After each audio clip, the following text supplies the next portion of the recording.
Welcome. In this video, I will show you how to organize apps with folders and app drawer on XIAOMI Black Shark Pad 7.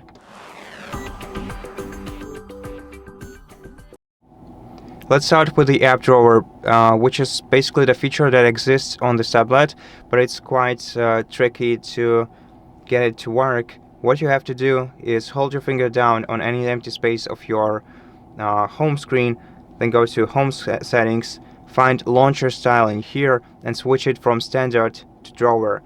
And after that, after swiping up, you'll be able to open the app drawer and find all the applications you have installed on your tablet in one place.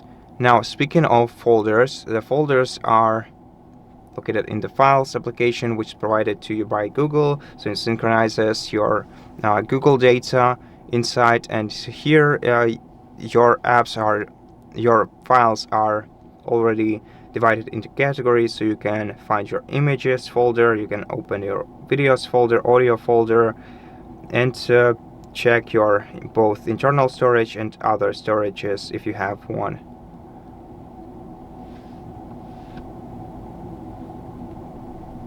And that's pretty much it. Thank you for watching this video. If it helped you, please consider subscribing to our channel, leave us a like and a comment below, and I'll see you in the next one.